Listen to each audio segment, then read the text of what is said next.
वही ब्रह्म आकाश ज्यों का त्यों स्थित है, उसका ना जानना ही संसार है।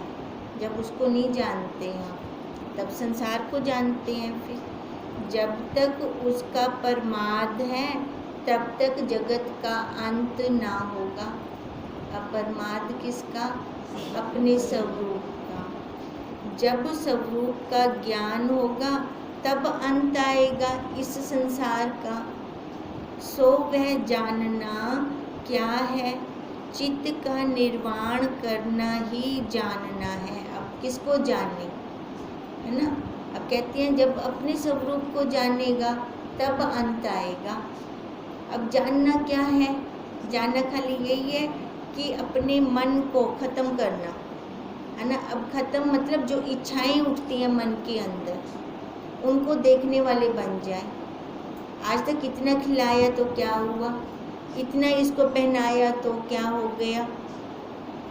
गरीब भी वही 2 रोटी खाता है ना? अमीर भी वही 2 रोटी खाता है। फर्क क्या है? बनता तो वही है और निकलता भी सेम है दोनों का। अब ऐसे इसको कह के ना, ज्ञान से इसको जब समझाते हैं फिर ये ठहर जाता है। नहीं तो इच्छाएं देखो कितनी है, वासनाएं कितनी है। अब जानना यही है कि चित्त का निर्वाण होना, मन का निर्वाण होना, तब जगत का अंत आवेगा। जब तक चित्त भटकता फिरता है तब तक संसार का अंत नहीं आता। मन कभी कहाँ जा बैठता है, कभी कहाँ जा बैठता है, कभी कौन सी डिमांड सामने रख रहा है तो कभी कुछ रख रहा है। फिर अंत कैसे आएगा संसार का? बाहर जाएगा तो विषयों को ही तो चाहेगा, विषय ही तो लेगा। अब विषयों को तो अंत आना नहीं है। विषय विष के समान है, वो तो हमें ले डूबते हैं, खा जाते हैं हमें। तभी बार बार कहते हैं शरीर का तो अंत हो जाता है पर मन का अंत नहीं होता, वो चल रहा होता है। तभी प्रांत काल ही नहीं आता। अब प्रांत काल आएगा तभी तो ये जन्म और मरण का खत्म होगा चक्कर ये वाला। इससे चित्त का नाम ही संसार है। जब तक चित्त आत्म पद में स्थित होगा तब जगत का अंत होगा। इस उपाय के बिना शांति प्राप्त नहीं हो सकती। हम चाहे हम आनंद में रहना चाहते हैं, कैसे रहेंगे हम आनंद में? जब तक अपने आप में नहीं बैठते, है ना, जब तक विचार नहीं चलता हमारा, तब तक आनंद आएगा ही नहीं। घर में 2 बर्तन है, वो खड़कते तो रहेंगे ही रहेंगे। अब ऐसा तो नहीं होता कि ज्ञान होने के बाद वो खड़कना बंद हो जाते हैं, वो वैसे के वैसे होते हैं, पर हम वो लेते नहीं हैं, अंदर तक लेकर नहीं जाते वो वाले शब्द। वो शब्द बाहर के बाहर ही रह जाते हैं। जब ये शब्द अंदर जाते हैं ना तब उथल पुथल होती है ना ऐसे। अब जब शब्द ही नहीं अंदर जाएं, शब्द बाहर के बाहर रह जाएं, उथल पुथल कैसे होगी? अंदर तो हमारी वृत्ति चल रही है, अपने स्वरूप को चूस रही है। अंदर तो हम वही अपने स्वरूप में मस्त होके बैठे हैं, है ना। ये तभी कहते हैं 2 वृत्तियां हैं, एक वृत्ति बाहर संसार वाली, एक वृत्ति हमारे स्वरूप वाली। दोनों में से एक वृत्ति रहेगी। हम कहीं दोनों चले, दोनों नहीं चल सकते। अगर बाहर जाती है अपनी वृत्ति तो बाहर संसार लेगी, राग द्वेष लेगी, मेरा तेरा लेगी और सुख दुख को लेगी। और वही वृत्ति जब बाहर विषयों को छोड़कर अंदर की तरफ जाती है, फिर अंदर क्या है? अंदर जो हमारा समान होगा वही लेगा, वही मिलेगा ना। अंदर तो हमारा स्वरूप है और हमारे स्वरूप में सुख दुख है ही नहीं, राग द्वेष है ही नहीं। वो कैसे? आनंद से भरपूर है। तो वहाँ जाके लय हो जाएगी, तो बाहर आनंद ही आनंद उसको आएगा। इति श्री योग विशिष्ट निर्वाण प्रकरण विपिश्चित वर्णन नाम 220 सर्गा समापत। अब ये विपिश्चित राजा के हमने जो उसने 4 शरीर बनाए, कहते वो ज्ञानवान नहीं था विपिश्चित राजा। वो कैसे था? अज्ञान था, धारणा को उसने सिद्ध कर लिया था, उससे ही उसने संकल्प किया कि मैं इस माया का अंत पाऊं, पर अंत तो पा न सका। राम ने पूछा, हे भगवान, वे जो दो विपश्चित थे उनकी क्या दशा हुई, वह भी कहो। वे तो दोनों एक ही थे।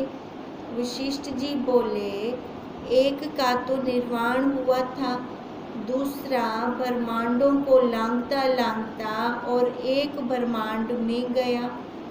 वहाँ उसको संतों का संग प्राप्त हुआ। उनकी संगति से उसको ज्ञान हुआ। संग का रंग बहुत चढ़ता है ना। एक कह रहे एक निर्वाण को प्राप्त हुआ, दूसरा ब्रह्मांडों को लांघता लांघता संतों की संगति में गया।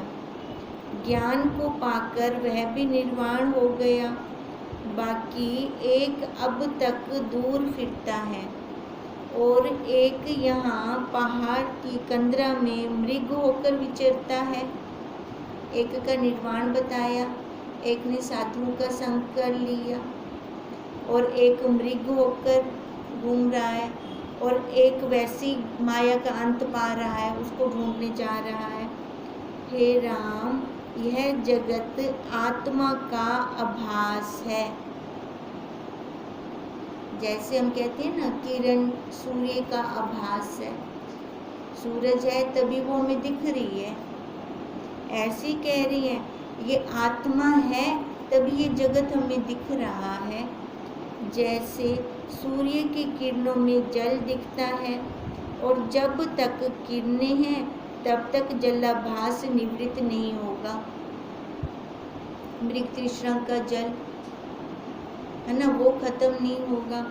वैसे ही जब तक आत्म सत्ता है तब तक जगत का चमत्कार ये खत्म नहीं होगा, जगत निवृत्त नहीं होगा। जैसे वो जलाभास जब तक किरण है, किरण से ऊपर सूर्य है, वो है तब तक जलाभास नहीं खत्म हो सकता।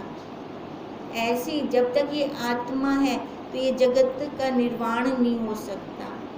और आत्मा के जानने से जगत सत्ता नहीं रहती है, तो उसी के कारण, उस आत्मा के कारण।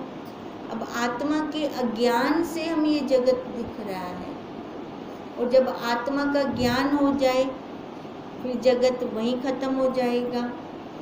जैसे किरणों के अदृश्य होने से जलाभास नहीं रहता, और जो जल दिखता है तो भी किरणें ही की सत्ता भासित होती है। अब जैसे गहनी, सोना है तो गहनी है, आकार है, ठीक है। अब भले हमें आकार गहने दिख रही है, पर है किसकी सत्ता से? सोने की सत्ता से है ना। तो इसका मतलब वो अपने आप ही दृष्टि सोने पे चली जाती है। वैसे ही आत्मा के जानने से आत्मा की सत्ता ही भासती है। तब हमने सोने को जाना ना, सोने को जाना, तभी गहने भले हैं तो भी दृष्टि कहाँ है? सोने पर है। अब ऐसी जब हम उस आत्मा को जान लेंगे, भले फिर ये जगत दिख रहा है, 84 लाख योनियाँ दिख रही हैं, ये आकार दिख रहे हैं, पर हमारी दृष्टि कहाँ होगी? अपने आधार पर होगी। आकार पर नहीं रुकेंगे, सीधा आधार के साथ जुड़ जाएंगे। भिन्न जगत की सत्ता नहीं भासित होती। राम ने पूछा, हे भगवान, विपश्चित एक ही था तो एक की संबित में भिन्न भिन्न वासना कैसे हुई? है ना, विपश्चित राजा एक था, अब ये भिन्न भिन्न वासना उसके अंदर कैसे उठ के आई? एक मुक्त हो गया, एक मृग होकर फिरता है, एक आगे निर्वाण हो गया, यह भिन्नता कैसे हो गई? है ना। अब ये चार की अलग अलग संबित होगी ना। एक तो मुक्त हो गया, एक मृग होके घूम रहा है, एक का निर्वाण हो गया है, और एक वैसी पर्वतों को लांघता फिरता है। संबित तो एक ही थी, उसमें कम और अधिक फल कैसे प्राप्त हुए? वो निर्वाण को कैसे प्राप्त हो गया?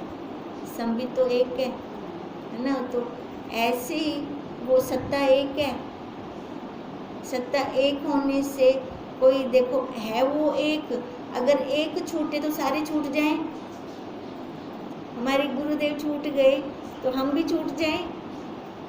वो एक सत्ता होते हुए भी अलग अलग बैठे हैं हम सारे, है ना, अंतःकरण से अलग अलग बैठे हैं। अब राम जी ने ये प्रश्न किए, वो चार जो निश्चित थे उनकी सत्ता एक थी, सत्ता एक होते हुए भी ये अलग अलग कैसे हो गए। वशिष्ठ जी बोले, हे राम, वासना देश काल और पदार्थों से होती है, उसमें जिसकी दृढ़ भावना होती है उसकी जय होती है। देखो हम सबकी सत्ता एक है, पर अंतःकरण अलग अलग है ना सबके, जिसको हम चित्त रूपी जल बोलते हैं, वो सबका अलग अलग है। और उसके कारण सबकी इच्छाएं वासनाएं भी अलग हैं।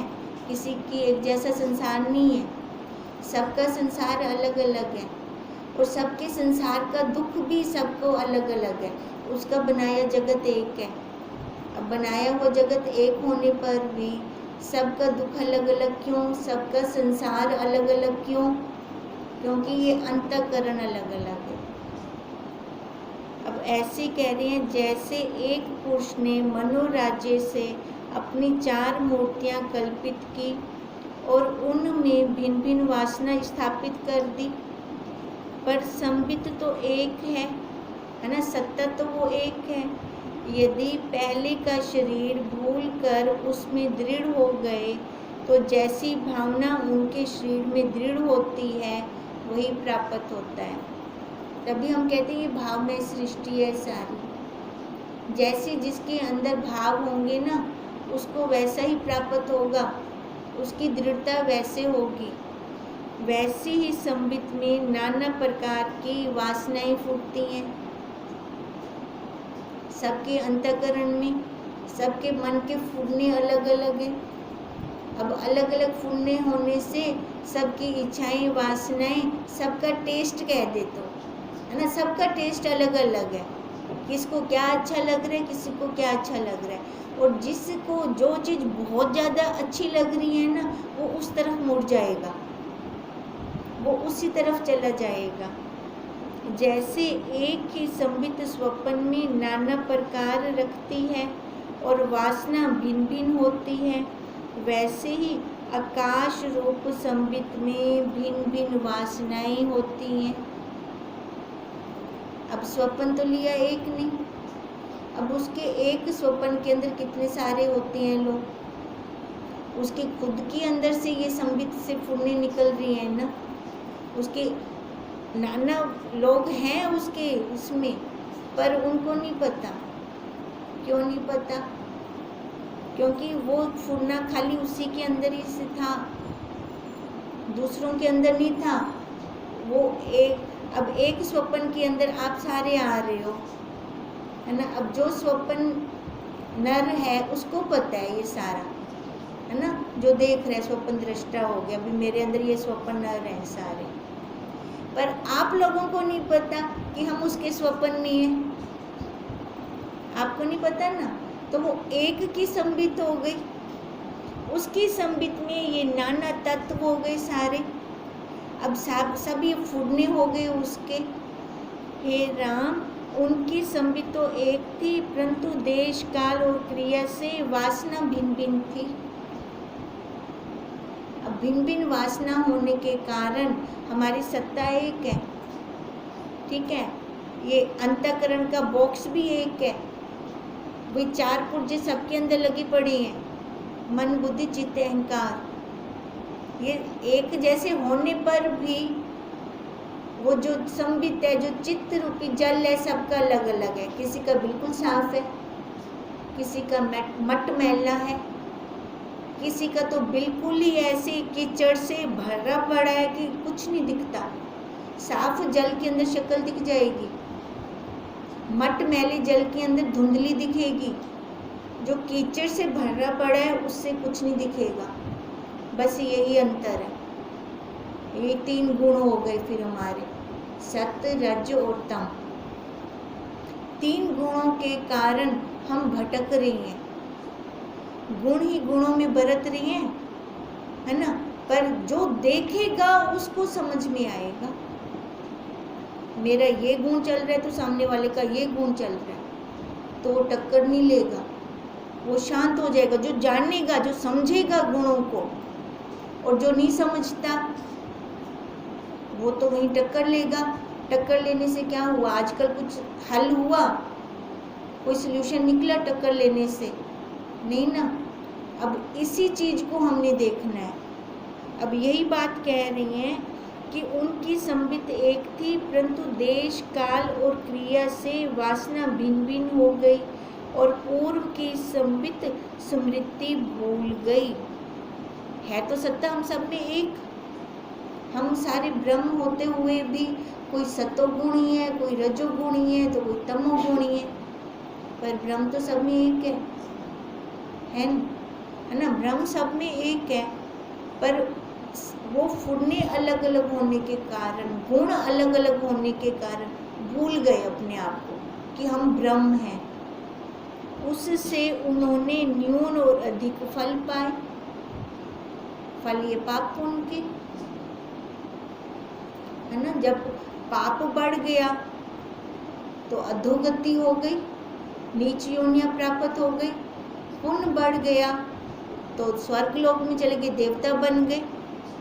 अब जब मिश्रण होता है आधा पाप और आधा पुण्य, तब ये मनुष्य शरीर मिलता है। और मनुष्य शरीर पाने के लिए देवता भी तरसते हैं, क्योंकि ये स्वतंत्र है मनुष्य। ना देवता स्वतंत्र है, ना नीच योनि वाले स्वतंत्र है, दोनों बंधन में ही है। और जब उनके वो खत्म होंगे कर्म, फिर आ जाएंगे, नीचे गिराए जाएंगे वो।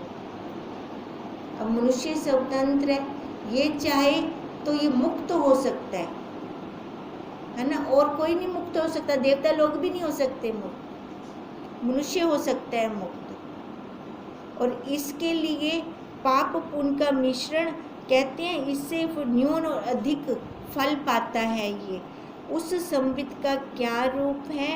हे राम, देश से देशांतर को जो संवेदन जाता है, उसके बीच जो संबित सत्ता है वही ब्रह्म सत्ता है।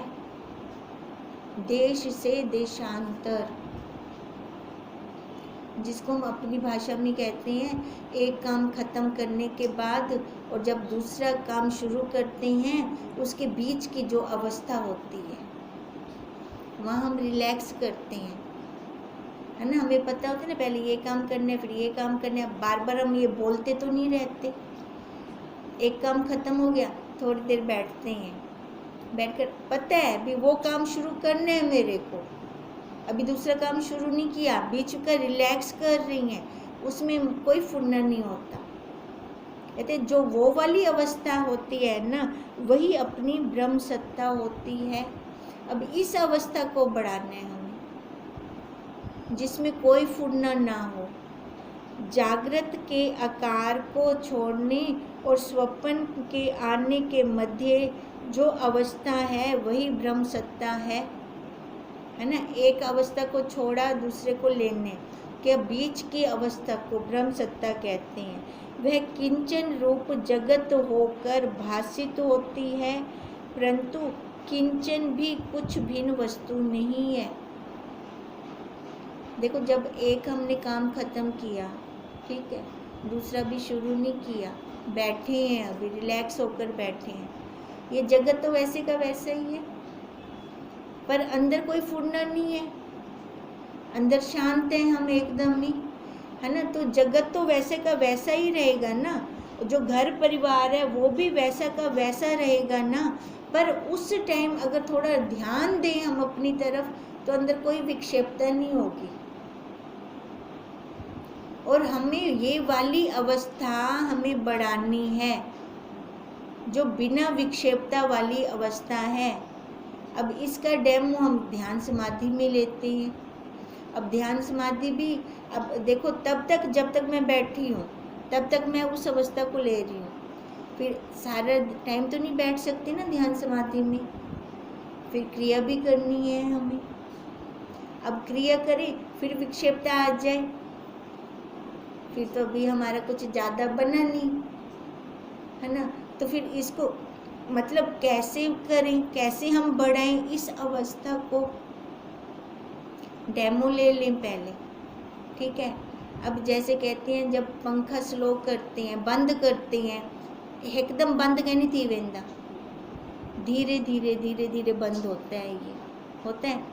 अब जब सुबह एक बार चार्जिंग ली, अब चार्जिंग लेने के बाद जाएं संसार में काम कर रहे हैं, जब हमें लगे ना अब हमारा पंखा बंद हो रहा है, फटाफट थोड़ी सी चार्जिंग और ले लें, है ना। शुरू शुरू में तो यही करना ही पड़ेगा हमें। जब ऐसे करते रहेंगे फिर वो स्वभाव बनेगा हमारा, फिर सामने से भले जो कुछ मर्जी कुछ कह जाए, विक्षेपता आएगी ही नहीं। हम सतत दुखी नहीं रह सकते, क्यों नहीं रह सकते? आनंद स्वरूप है ना हमारा, इसीलिए हम नहीं रह सकते सतत दुखी। तो वो अपना स्वरूप रस अपने आप निकालेगा, वही जब हमारी चार्जिंग हो जाएगी, सुबह एक बार होगी ना, पंखा बंद ना थी मंडियो पंखा पूरा बंद ना होने दो, उससे पहले ही अपनी चार्जिंग और ले लो, हाँ और चार्जिंग ले लो, ठीक है ना। अब मान लो कि हम सुबह के बाद 2 घंटे या 3 घंटे आराम से अपने निकल जाते हैं, हमें कोई विक्षेपता नहीं आती, 2-3 घंटों के बाद थोड़ी सी चार्जिंग ले लो, क्या घाटा है इसमें? घाटा है क्या?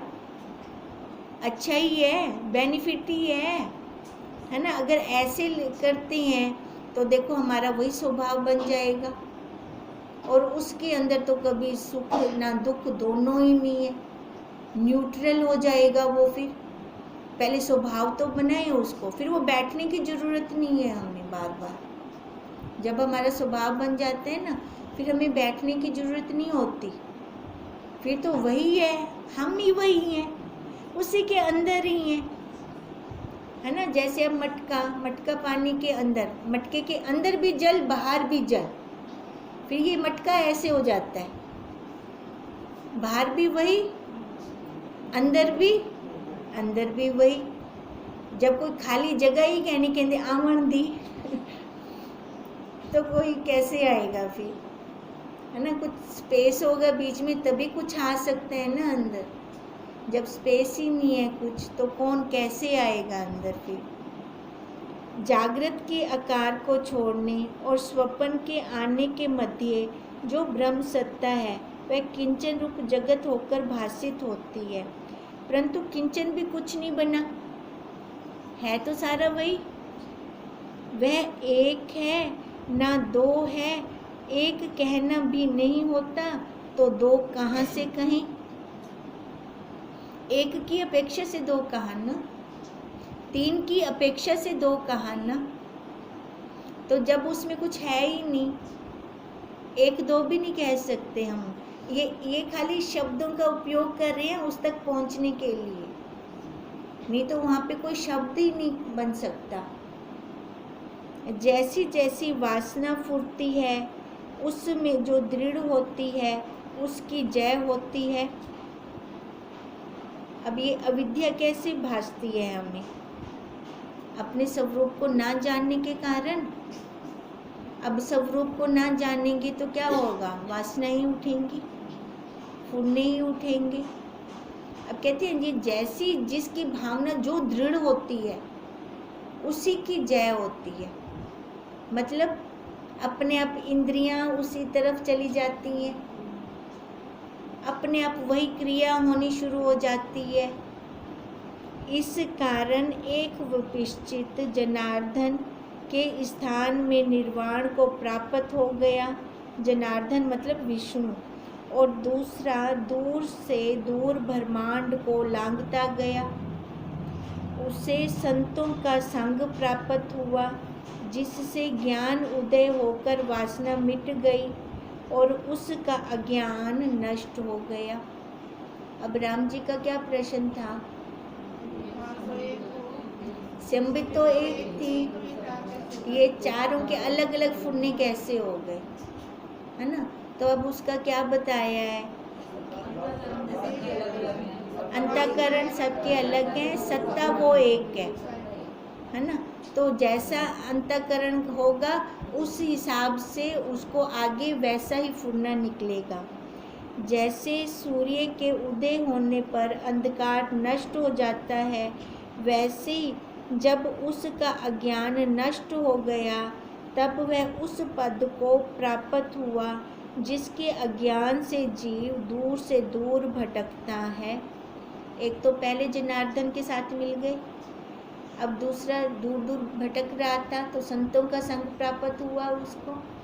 अब संतों का संग प्राप्त हुआ तो फिर अपने स्वरूप में आ गया, अज्ञान नष्ट हो गया, तब वो उस पद को प्राप्त हुआ। कौन सा पद? जो निर्वाण, जो अपने स्वरूप का है, जिसके अज्ञान से जीव दूर से दूर भटकता है। तीसरा दूर से दूर भटकता फिरता है। और चौथा पहाड़ की कंदरा में मृग होकर विचरता है। अब 4 विपश्चित में से 2 छूट गए, बाकी 2 रह गए। एक कंदरा पे फिर रहा है और एक मृग हुआ है। हे राम, जगत कुछ वस्तु नहीं, अज्ञान वश जीव भटकता है, इसलिए अज्ञान ही जगत है, जगत है नहीं। राम विशेष जी तो बार बार यही बोलते हैं, है ही नहीं, है ही नहीं ना। मेरे को तो तीनों कालों में नहीं दिखता राम जी, और राम जी अगले दिन में तो दिखाई देंदा पे, है ना। अब ये कैसे हो रहा है? जो अपने स्वरूप का ज्ञान नहीं है तभी करके। हे राम, जगत कुछ वस्तु नहीं, अज्ञान वश जीव भटकता है, इसलिए अज्ञान ही जगत है। जब तक अज्ञान है तब तक जगत है। जब ज्ञान उदय होता है तब अज्ञान का नाश हो जाता है।